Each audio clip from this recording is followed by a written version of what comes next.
لا أقسم بيوم القيامة ولا أقسم بالنفس اللوامة أيحسب الإنسان أن لن نجمع عظامه بلى قادرين على أن نسوي بنانه. بسم الله الرحمن الرحيم. الحمد لله رب العالمين والعاقبة للمتقين والصلاة والسلام على سيد الأنبياء والمرسلين وعلى آله وأصحابه أجمعين. أما بعد فأعوذ بالله من الشيطان الرجيم. بسم الله الرحمن الرحيم. ومن آياته أن خلق لكم من أنفسكم أزواجا لتسكنوا إليها وجعل بينكم مودة ورحمة. صدق الله العظيم. وعن أبي أيوب رضي الله تعالى عنه قال قال النبي صلى الله عليه وسلم أربع من سنن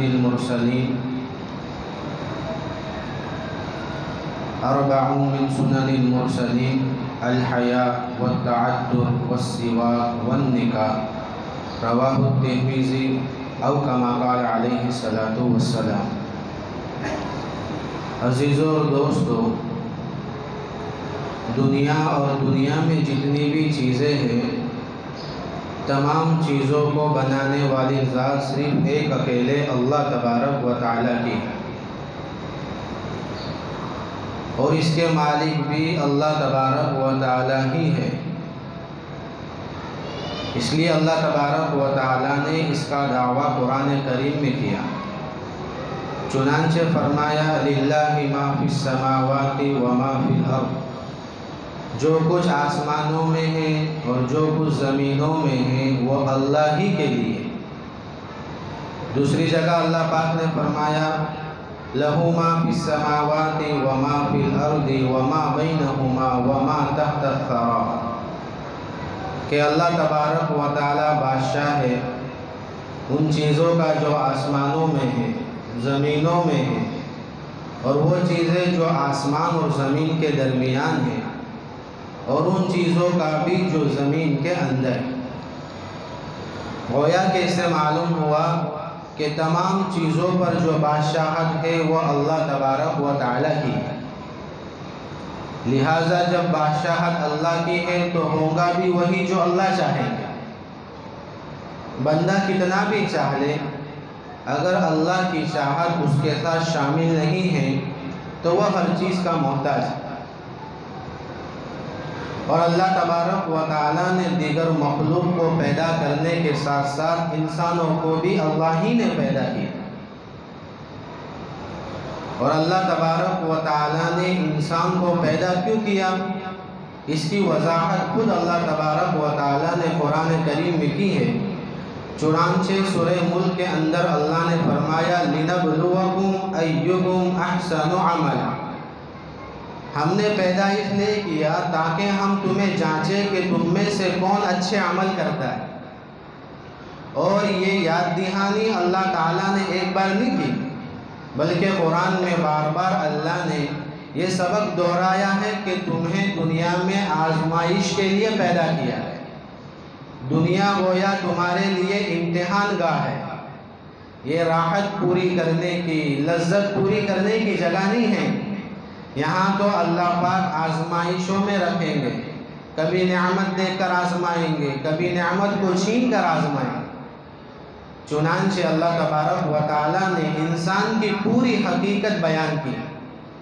سورہ دہر کے اندر اللہ تبارک و تعالیٰ نے شروعاتی حصے کی ہے هل أتى على الإنسان حين من الدهر لم يكن شيئا مذكورا.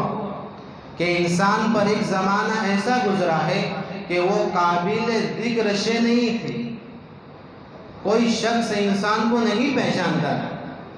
ایک شخص کی عمر 30 برس کی ہے، 31 برس پہلے کوئی نہیں جانتا تھا کہ یہ کون ہے.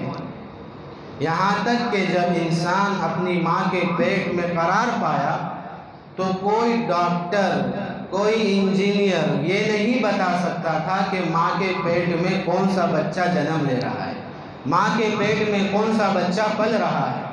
تو پھر اللہ نے کس طرح انسان کو پیدا کیا، سوال ہوتا ہے۔ تو اللہ تعالیٰ نے اس کی وضاحت کی، اِنَّا خَلَقْنَا الْإِنسَانَ مِن نُطْفَةٍ أَمْشَاجٍ، کہ ہم نے انسان کو ملے جلے نطفے سے پیدا کیا۔ اور پیدا کیوں کیا؟ لِنَبْلُوَكُمْ، پیدا کیوں کیا؟ کہ ہم اس کو آزمائیں، نبتلی۔ اتنے جملے میں اللہ تعالیٰ نے انسان کی حیات کا مقصد بتا دیا، نبتلی، کہ ہم انسان کو دنیا میں آزمائیں گے۔ تو گویا میرا عزیزو، یہ جو زندگی ہے ہماری، وہ زندگی ایک امتحان گاہ ہے، اور اس امتحان گاہ میں اللہ تبارک و تعالیٰ نے انسان کے ساتھ رشتے جوڑے، اور یہ تمام رشتے اپنی جگہ کے اوپر بڑے عمدہ ہے، اور ان کا ایک مقام ہے۔ مثلا باپ بیٹے کا رشتہ ہے، ماں بیٹی کا رشتہ ہے، میاں بیوی کا رشتہ ہے، یہ تمام کے تمام رشتوں کا ایک معیار ہے، اور یہ تمام رشتے کس طرح نبھانا وہ بھی اللہ تبارک و تعالیٰ نے ہمیں بتلایا ہے۔ لیکن اس میں ایک رشتہ وہ ہے جس کو اللہ تعالیٰ نے جنت ہی سے بنا دیا، اور وہ رشتہ میاں بیوی کا رشتہ ہے۔ چنانچہ کتابوں میں لکھا ہے کہ جب اللہ تبارک و تعالیٰ نے حضرت آدم علیہ السلام کو پیدا کیا اور انہیں جنت میں رکھا، تو جنت کی تمام نعمتوں کو استعمال کرنے کے باوجود، جنت کی تمام راحتوں کو استعمال کرنے کے باوجود حضرت آدم علیہ السلام کو کچھ کمی محسوس ہوئی۔ وہ کمی کیا تھی؟ وہ کمی شریک حیات کی تھی، وہ کمی ایک ساتھی کی کمی تھی کہ تمام نعمت تو موجود ہے لیکن ایک اکیلا پن لگ رہا ہے۔ چنانچہ حضرت آدم علیہ السلام نے اللہ سے درخواست کی، تو اللہ تبارک و تعالیٰ نے ان کی شریک حیات کا ذکر قرآن پاک میں بیان کیا، وَخَلَقَ مِنْهَا زَوْجَهَا، کہ ہم نے آدم علیہ السلام میں سے انہی کی زوجہ یعنی حضرت حوا علیہ السلام کو پیدا کیا۔ اور یہ انسان کا ایک فطری تقاضا ہے کہ انسان کبھی اکیلا نہیں رہ سکتا، کوئی نہ کوئی شریک حیات کی اس کو ضرورت ہوتی ہے۔ تو اللہ تبارک و تعالیٰ نے یہ رشتہ جنت ہی سے بنایا ہے، اور میرے عزیزو، یہ رشتے کو نبھانا اور یہ رشتے کی ابتدا اور یہ رشتے میں جب آدمی آ جاتا ہے تو اس کے بعد اللہ تبارک و تعالیٰ کے جو فضائل اس کو حاصل ہوں گے، یہ اس وقت ہوں گے جب ہم اس رشتے کو اللہ کے نبی محمد صلی اللہ علیہ وسلم کے طریقوں کے مطابق گزاریں۔ چنانچہ اللہ تبارک و تعالیٰ نے آپ صلی اللہ علیہ وسلم کے ذریعے نکاح کے تمام معاملات ہم تک پہنچائے کہ نکاح کس طرح کرنا چاہیے، نکاح کس جوڑے سے کرنا چاہیے۔ جو نکاح کے اندر سب سے پہلا مرحلہ ہے وہ شریک حیات کا انتخاب ہے۔ لڑکا ہے تو لڑکی کیسی پسند کرے، لڑکی والے ہیں تو لڑکا کیسا پسند کرے۔ قربان جائے محمد مصطفیٰ صلی اللہ علیہ وسلم پر کہ کسی بھی شعبے میں اللہ کے نبی نے ہمیں اکیلا نہیں چھوڑا ہے۔ افسوس اس بات کا ہے کہ ہم اس کو سیکھنے کی، حاصل کرنے کی کوشش نہیں کرتے۔ تو شریک حیات کیسا ہو؟ حضرت ابو ہریرہ رضی اللہ تعالیٰ عنہ فرماتے ہیں، رسول اللہ صلی اللہ علیہ وسلم نے ارشاد فرمایا، تنکح المرأة لأربع، کہ عورتوں سے 4 چیزوں کی بنیاد پہ نکاح کیا جاتا ہے۔ لمالہا، سب سے پہلا مال اور دولت کو دیکھ کر نکاح کیا جاتا ہے۔ ولحسبہا، اس کے خاندان کو، حسب نسب کو دیکھ کر نکاح کیا جاتا ہے۔ ولجمالہا، اس کی خوبصورتی کو دیکھ کر نکاح کیا جاتا ہے۔ اور چوتھی چیز فرمائی ولدینہا، کہ دین کو دیکھ کر نکاح کیا جاتا ہے۔ تو ہم ان 4 چیزوں میں سے کس کو انتخاب کریں؟ تو خود اللہ کے نبی نے آگے اس کی وضاحت فرمائی، فَاظْفَرْ بِذَاتِ الدِّينِ، کہ تم دین کو انتخاب کرو اور اگر دین کو انتخاب نہ کیا، اس کے علاوہ دیگر 3 چیزوں کو دیکھ کر نکاح کیا تو کیا ہوگا؟ فرمایا تریبت یداک۔ علماء کرام نے بڑا عمدہ اس کا ترجمہ کیا، فرمایا کہ اگر تم نے دین کو دیکھ کر نکاح نہیں کیا اور دیگر 3 چیزوں کو بنیاد بنا کر تم نے نکاح کیا تو بعد میں تمہیں افسوس کا سامنا کرنا پڑے گا۔ لیکن افسوس ہے کہ آج ہمارے معاشرے میں دین کو چھوڑ کر تمام چیزوں کو دیکھا جاتا ہے۔ لڑکی لڑکا مالدار ہے کہ نہیں، حسب نسب والا ہے کہ نہیں، دین مال و دولت ہے کہ نہیں، خوبصورت ہے کہ نہیں، یہ دیکھا جاتا ہے۔ لیکن دین کو ہم نے پشت ڈال دیا ہے، اللہ ماشاءاللہ کچھ لوگ ہیں۔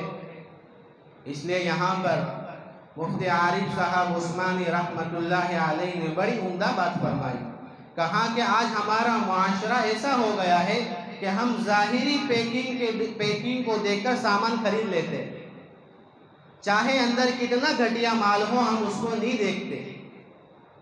اسی طرح ظاہری اسباب کو دیکھ کر ہم نکاح کر لیتے ہیں۔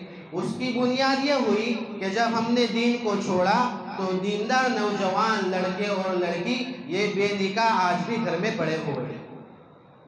اس کا نتیجہ یہ ہوا کہ جب ہمارے بچوں کی ابتدا ہوئی، جب ہمارے بچے دنیا میں آئے تو وہ ایسے ماں باپ کے گود میں پلے جو دیندار نہیں ہیں، لہٰذا ان تک صحیح دین نہیں پہنچا۔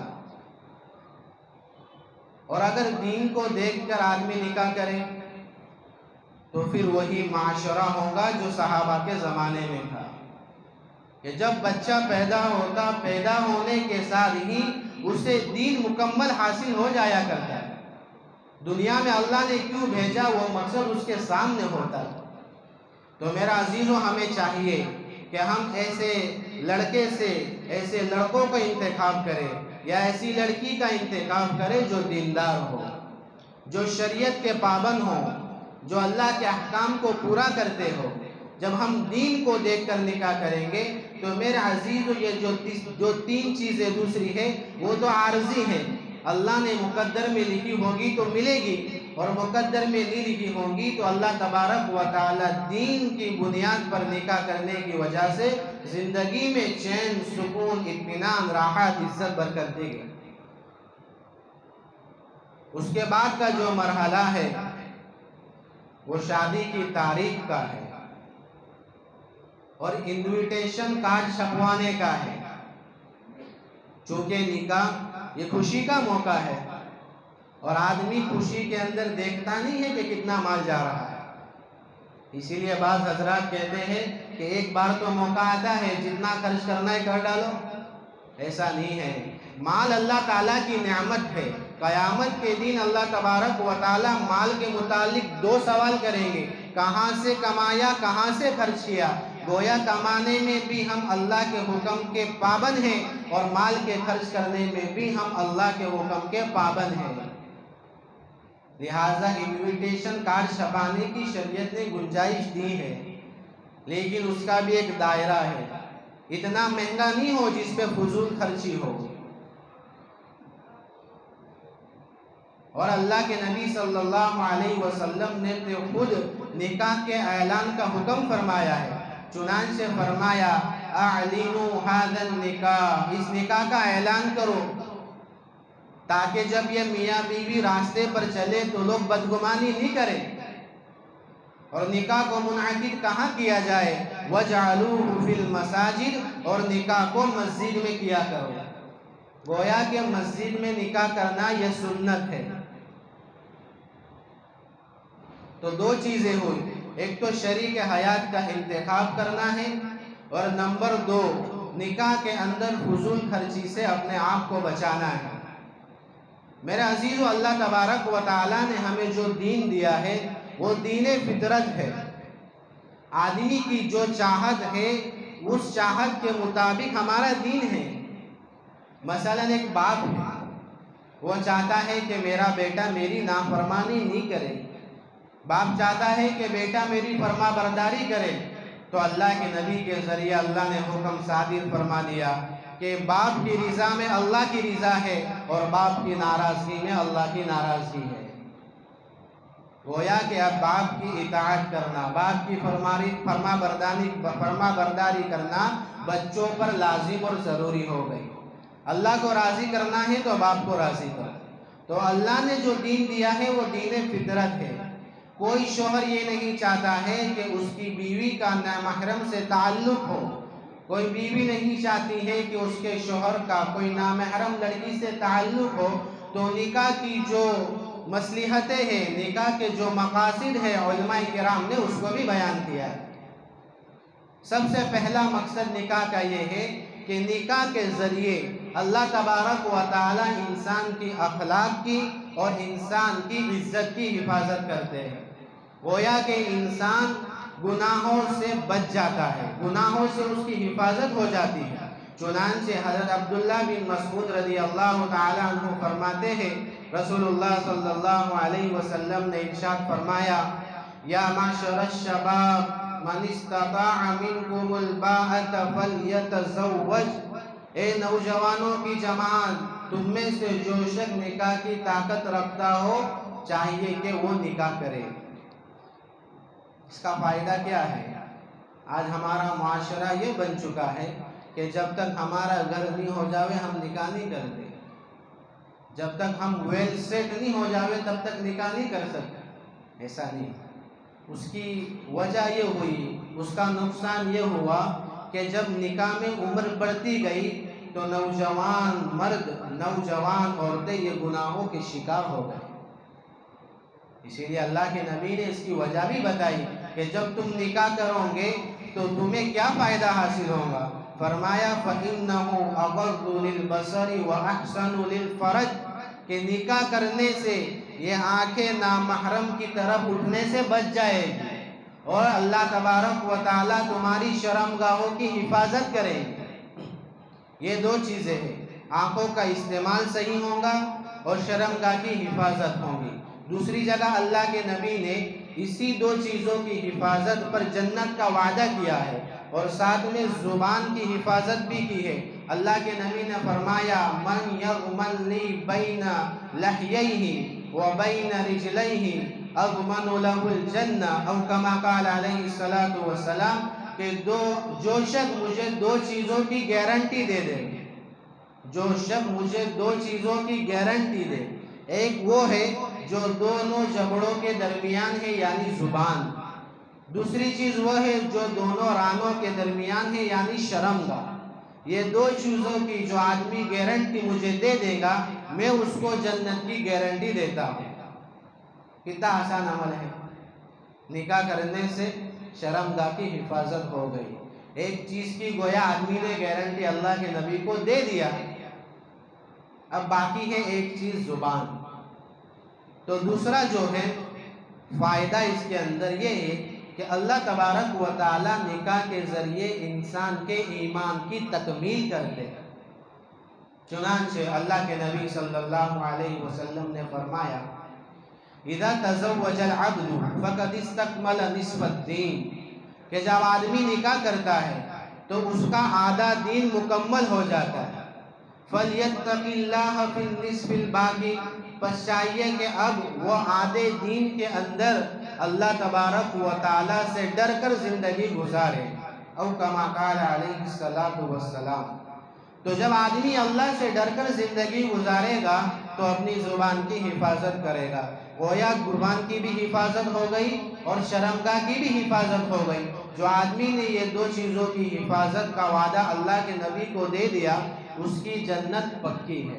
کتنا آسان عمل ہے کہ فائدہ تو ہمارا ہے، نکاح کرنے سے فائدہ آدمی کا ہے، لیکن اللہ تبارک و تعالیٰ نے اس فائدے کے اندر آدمی کی دنیا اور آخرت کی کامیابی کو چھپا کے رکھا ہے، اللہ یہ کہ آدمی اس عمل کو اللہ کے نبی محمد مصطفیٰ صلی اللہ علیہ وسلم کے طریقوں کے مطابق کرے، اور اس عمل کا بلند ہونا اور اس عمل کا بڑا ہونا یہ خود اللہ کے نبی صلی اللہ علیہ وسلم کے قول سے معلوم ہوتا ہے۔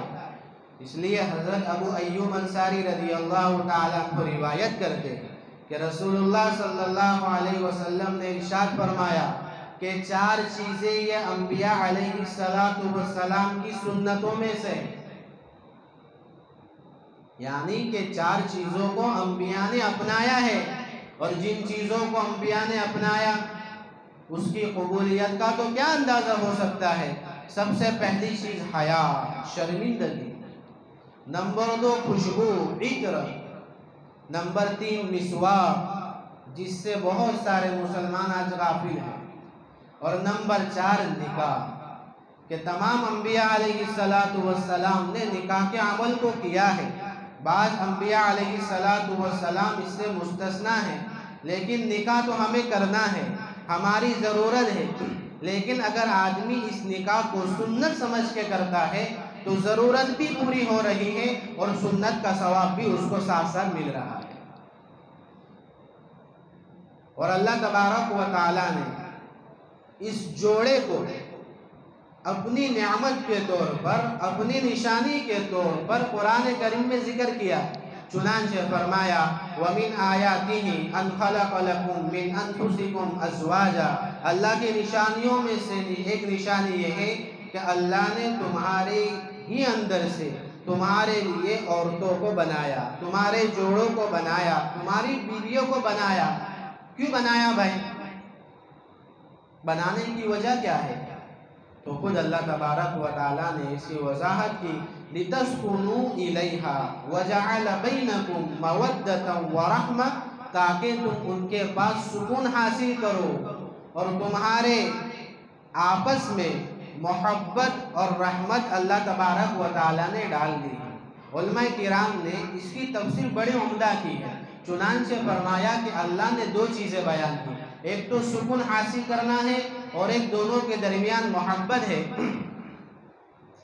جب نوجوان مرد و عورت کا نکاح ہوتا ہے تو جوانی کا جوش ہوتا ہے، مرد کو عورت کی ضرورت ہوتی ہے، عورت کو مرد کی ضرورت ہوتی ہے، اور جب یہ دونوں آپس میں ملتے ہیں تو فطری طور پر اللہ تعالیٰ نے یہ نظام ان کے اندر رکھا ہے کہ جب یہ دونوں آپس میں ملتے ہیں اور ملنے کے بعد جب جدا ہوتے ہیں تو ان کو سکون اللہ کی طرف سے حاصل ہوتا ہے۔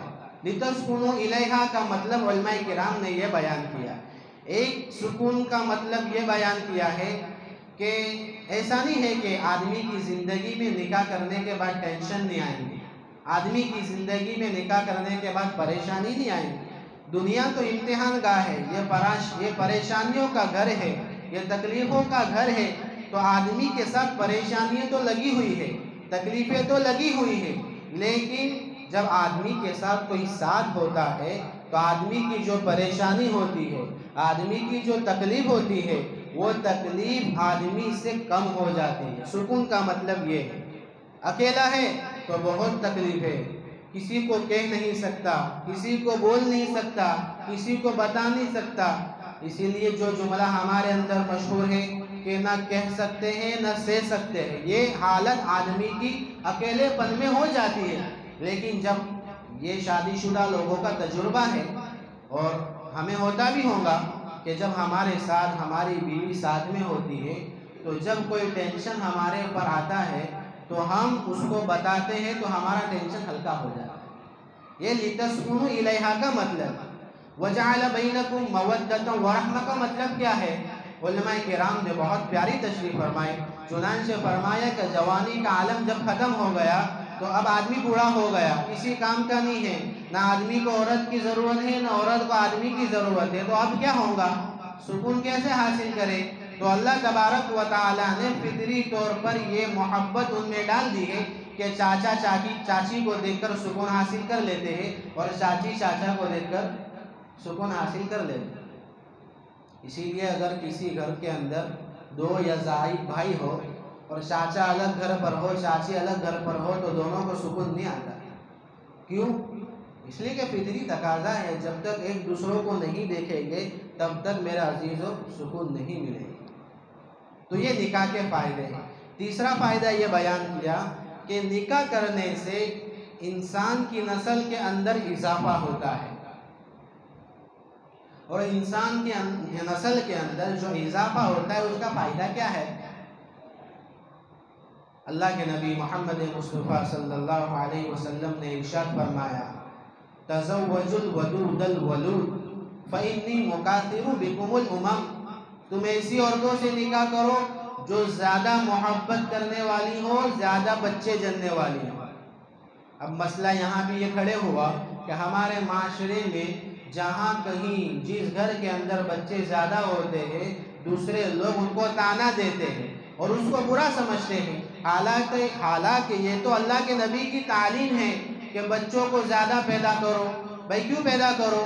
اللہ کے نبی نے فرمایا کہ قیامت کے دن میں کثرت امت کو دیکھ کر فخر کروں گا، گویا کہ بچوں کا زیادہ ہونا ہم اللہ کے نبی صلی اللہ علیہ وسلم کی مدد کر رہے ہیں فخر کرنے کے اندر۔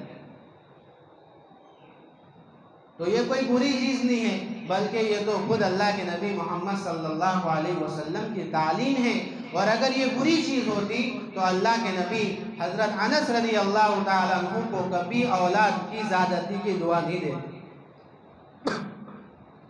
یہ تو عین مقصود ہے میرا جی، اس لیے اس کو برا نہ سمجھے۔ یہ جو ہمارے اندر خرافات بری ہوئی ہیں ہم اس کو نکالیں، اس کو دور کریں، اور نکاح آدمی کا ہو گیا تو پھر نکاح کے بعد جو عمل ہوتے ہیں اس عمل کے اندر اللہ تعالیٰ آدمی کے بھاؤ کو بڑھا دیتے ہیں۔ نکاح سے پہلے ایک نماز پڑھے تو ایک کا ثواب۔ جامع الصغیر للسیوطی کے اندر لکھا ہوا ہے کہ جب آدمی نکاح کے بعد ایک نماز پڑھتا ہے اللہ تبارک و تعالیٰ اس کو 70 نمازوں کا ثواب دیتے ہیں۔ فائدہ ہوا؟ ایک پڑھیں گے تو 70 نمازوں کا اللہ پاک ثواب دے گا، لیکن شرط اس کے ساتھ ہم لگا ہوئے ہیں کہ اللہ کے نبی صلی اللہ علیہ وسلم کی سنت اس کے ساتھ جڑی ہوئی ہے، اور اللہ کے نبی صلی اللہ علیہ وسلم نے فرمایا کہ جب میاں بیوی آپس میں محبت کے ساتھ زندگی گزارتے ہیں تو کیا فائدہ ہوتا ہے۔ اللہ کے نبی نے فرمایا کہ جب میاں بیوی کو محبت کی نگاہ سے دیکھے اور بیوی اپنے شوہر کو محبت کی نگاہ سے دیکھے تو اللہ تبارک و تعالی ان دونوں کو محبت کی نگاہ سے دیکھنے کی وجہ سے ان جوڑوں کو رحمت کی نگاہ سے اللہ پاک دیکھتے ہیں۔ تو اللہ کی رحمت کو لوٹنا ہو تو محبت کی نگاہ سے ایک دوسرے کو دیکھو، ایک بار دیکھیں گے اللہ کی رحمت کے ہم مستحق ہو جائیں گے۔ دوسری جگہ اللہ کے نبی نے فرمایا کہ آدمی کے پاس صدقہ کرنے کو مال نہیں ہے، جی چاہتا ہے کہ میں صدقہ کروں، صدقے کے فضائل سامنے ہیں، تو اب کیا کرنا چاہیے؟ اللہ کے نبی نے فرمایا کہ آدمی کا وہ لقمہ جو وہ اپنے ہاتھ سے اپنے بیوی کے منہ میں رکھتا ہے اللہ پاک اس لقمے کے رکھنے کی وجہ سے اس کو صدقے کا ثواب دے گا۔ کتنی آسان شریعت ہے کہ نہیں بھائی؟ آسان شریعت بھائی بولو تو صحیح، آسان ہے کہ نہیں؟ کمزوری کا ہے بھائی کہ ہم اس کو سیکھتے نہیں ہیں اور اس کے برخلاف ہم عمل کر رہے ہیں۔ غیروں کے طریقوں پر ہماری شادیاں ہو رہی ہیں، شادیوں کے اندر بے پناہ فضول خرچی ہو رہی ہے، اور فضول خرچی کے متعلق مفتی احمد صاحب دامت برکاتہم نے فرمایا کہ یہ حرام ہے۔ فضول خرچی کے متعلق اللہ تعالیٰ نے قرآن کریم میں ارشاد فرمایا کہ فضول خرچی کرنے والا شیطان کا بھائی ہے۔ یہ تو ایک برائی۔ دوسری برائی یہ ہے کہ ہم اپنی خواہشات کو پوری کرنے کے لیے ویڈیو شوٹنگ کرواتے ہیں جو بالکل قطعاً حرام ہے، اور یہ ایسا عمل ہے جو آدمی کو جہنم تک پہنچا دیتا ہے۔ اور ویڈیو شوٹنگ بھی گویا کہ ہماری حیا بالکل ختم ہو گئی، شرمندگی کا ہمارے اندر کوئی نام ہی نہیں رہا۔ وہ ویڈیو شوٹنگ کرنے والا نہ اس کی نماز کا ٹھکانہ ہے نہ اس کی طہارت کا ٹھکانہ ہے، وہ دولہے سے پہلے دلہن کا پورا جائزہ لے لیتا ہے۔ کیا اتنی بھی شرم ہمارے اندر نہیں باقی ہے کہ ہماری شریک حیات کو دوسرا دیکھ رہا ہے؟ اور ایک جگہ تو یہ دیکھنے میں آیا کہ ویڈیو شوٹنگ کرنے والا اس دلہن کو کہہ رہا ہے کہ اپنے دوپٹے کو تھوڑا پیچھے کرو، اور افسوس ہو وہ دلہن بھی، وہ مسلمان گھرانے کی لڑکی بھی اپنے دوپٹے کو پیچھے کر رہی ہے۔ اللہ اکبر! کہاں تک گریں گے؟ اب گرنے کو کیا باقی رہا؟ میرے عزیزوں، بہت آسان طریقہ ہمارے نبی نے بتلایا، اس لیے آپ سے درخواست ہے کہ ان خرافات کو ختم کرو، فضول خرچی سے اپنے آپ کو بچاؤ، ویڈیو شوٹنگ سے اپنے آپ کو بچاؤ۔ ہم اگر شریعت کے دائرے میں رہ کر اپنے نکاح کو کریں گے تو وہ تمام انعامات جو اللہ نے قرآن کریم میں بیان کیے ہیں، اللہ کے نبی نے حدیث مبارکہ سے ہمیں بتلائے ہیں، وہ تمام انعامات ہمیں حاصل ہوں گے۔ اور اگر خدا نخواستہ ہم نے شریعت اور سنت اور شریعت کو پشے پشت ڈال دیا تو میرے عزیز وہی ہوگا جو آج ہو رہا ہے۔ طلاقوں کی بھرمار ہے، گھروں کے اندر چین سکون ختم ہو گیا ہے، شوہر اور بیوی کی نہیں بنتی، ساس اور بہو کی نہیں بنتی۔ اس کی بنیادی وجہ یہ ہے کہ ہم نے نکاح کے عمل کو سنت شریعت کے مطابق نہیں کیا۔ اس لیے میرے عزیزوں، ہم علماء کے کانٹیکٹ میں رہے، جب ہمارے وہاں خوشی کا موقع ہو علماء کرام پاس آ کر اس کا مشورہ لیں۔ یہ علماء کرام انبیاء کے وارث ہیں، یہ ہمیں سیدھی راہ بتلانے والے ہیں۔ گویا خوشی کا موقع ہو یا غمی کا موقع ہو، ہر عمل کو ان سے پوچھ کر کریں۔ اور اپنے اللہ تعالیٰ نے چونکہ دنیا کو ہمارے لیے امتحان کا بنایا ہے، تو زندگی کس طرح گزارنی، اس لیے اپنے وقت کو فارغ کر کے اللہ کے راستے کی محنت میں اپنے وقت کو لگائے۔ اس کو معمولی محنت کی سمجھے میرے عزیزو، یہ محنت ایسی ہے، اللہ تبارک و تعالیٰ نے اس محنت میں لگنے والوں کو زندگیاں بدلی ہیں۔